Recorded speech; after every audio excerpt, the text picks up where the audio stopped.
அன்பு நேயர்களுக்கு கனிவான வணக்கம். ஓபிஎஸ் பக்கம் சாயும் அதிமுகவின் முக்கிய நிர்வாகிகள். எடப்பாடி பழனிசாமி ஒரு பரிச்சயமற்ற தலைவர், திராணி இல்லாத தலைவர். அவரால் தொடர்ந்து தோல்விகளைத்தான் கொடுத்து வர முடிகிறது, வெற்றிகளை கொடுக்க முடியவில்லை. அவர் எப்பொழுது அதிமுகவின் தலைமை பொறுப்பிற்கு வந்தாரோ அது முதல் தொடர் தோல்விகளை கொடுத்து வருகிறார். இதுவரையிலும் 10 தேர்தல்களில் தோல்வியை கொடுத்து விட்டார். ஆனால் திமுகவின் தலைவராக மு.க. ஸ்டாலின் பொறுப்பேற்றதிலிருந்து தொடர் வெற்றிகளை குவித்து வருகிறார். இதுவரையிலும் 12 வெற்றிகளை குவித்து விட்டார்.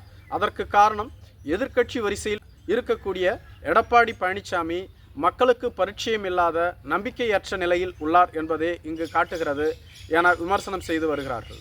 மேலும் வரும் தேர்தல் எடப்பாடி பழனிசாமிக்கு வாழ்வா சாவா தேர்தல். இந்த தேர்தலில் எடப்பாடி பழனிசாமி தோல்வி அடைந்துவிட்டால் மீண்டெழ முடியாது என கூறப்படுகிறது.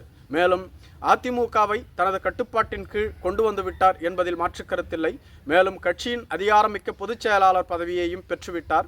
ஆனால் கட்சியின் சின்னம் பொதுச் செயலாளர் பதவி தொடர்பான அனைத்து வழக்குகளும் நீதிமன்றத்தில் நிலுவையில் இருந்து வருகிறது. மேலும் தேர்தல் ஆணையமும் இந்த வழக்குகளை விசாரித்து வருகிறது. இது மத்திய பாரதிய ஜனதா கட்சிக்கு சாதகமாக இருக்கக்கூடியவர்களுக்கு சாதகமாக முடியும் என்றாலும் கூட தற்பொழுதைய சூழ்நிலையில் எடப்பாடி பழனிசாமியை மக்கள் ஏற்றுக்கொள்ளவில்லை என்றுதான் கூறி வருகிறார்கள். மேலும் எடப்பாடி பழனிசாமி இந்த முறை எப்படியாவது வெற்றி பெற்றுவிட வேண்டும் என்ற நோக்கத்தில் வேட்பாளர்கள் தேர்வில் மிகவும் கரார் காட்டி வருவதாக கூறப்படுகிறது. வயதானவர்கள், தொகுதிக்கு பரிச்சயம் இல்லாதவர்கள், மேலும் தொகுதி மக்கள் நன்மதிப்பை பெறாதவர்கள் போன்றவர்களுக்கு மீண்டும் வாய்ப்பு வழங்கப்படாது. மூத்த நிர்வாகிகளுக்கு அதிக அளவு வாய்ப்பு வழங்க முடியாது. இதே போன்று இளைஞர்களுக்குத்தான் அதிக வாய்ப்பு வழங்கப்படும். மேலும் அந்தந்த தொகுதியில் சமூகம் சார்ந்த வேட்பாளர்கள் மற்றும் செல்வாக்கு மிக்கவர்கள், பணபலம் மிக்கவர்களுக்குத்தான் மீண்டும் வாய்ப்பு வழங்கப்படும் என்பதில் எடப்பாடி பழனிசாமி உறுதியாக இருப்பதாக கூறப்படுகிறது.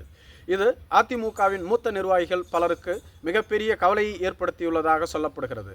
மேலும் அதிமுகவின் நிர்வாகிகள் அனைவரும் எடப்பாடி பழனிசாமி பக்கம் இருந்தாலும் கூட அதிமுகவின் தொண்டர்கள் பாதிக்கும் அதிகமானவர்கள் ஓபிஎஸ்ஐ தங்களது முக்கிய தலைவர்களாக கருதி வருகிறார்கள். தங்களது கடவுளாக போற்றப்படக்கூடிய செல்வி ஜெயலலிதா அவர்களால் அடையாளம் காட்டப்பட்ட தலைவர், 3 முறை முதலமைச்சராக இருந்தவர். எனவே அவர்தான் நமது தலைவர் என்று பலர் இருந்து வருகிறார்கள். அவருக்கென்று தனித்த ஆதரவு வட்டம் இருக்கிறது.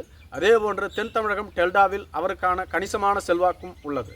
மேலும் சமீபத்தில் தங்களுக்கு சீட் கிடைக்காது என்பவர்களும், மேலும் எடப்பாடி பழனிசாமியின் மீது அதிருப்தியில் இருப்பவர்களும் தொடர்ந்து ஓபிஎஸ்ஐ சந்தித்து தங்களை ஓபிஎஸ் அணியில் இணைத்து வருகிறார்கள்.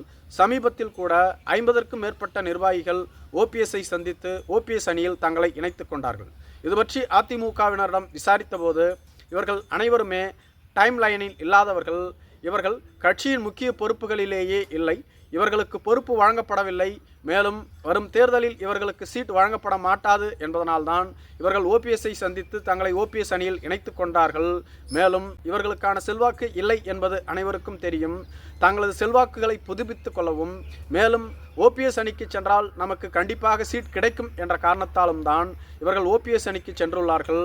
மற்றபடி இவர்கள் அதிமுகவில் இருந்தாலும் இல்லை என்றாலும் எங்களுக்கு எந்த பிரச்சனையும் இல்லை, இவர்களால் அதிமுகவிற்கு எந்த பயனும் இல்லை என்பது போன்று கூறியுள்ளார்கள். அதே சமயத்தில் ஓபிஎஸ் அணியில் இணைந்து கொண்ட நிர்வாகிகளோ எடப்பாடி பழனிசாமி அதிமுகவை வழிநடத்த தகுதியற்ற தலைவர், அதனால்தான் நாங்கள் ஓபிஎஸ் அணியில் இணைந்துள்ளோம், ஓபிஎஸ்ஏ அம்மாவால் அடையாளம் காட்டப்பட்டவர், ஓபிஎஸ் தான் அதிமுகவை வழிநடத்த வேண்டும் எனவும் அவர்கள் கூறியுள்ளார்கள். நன்றி.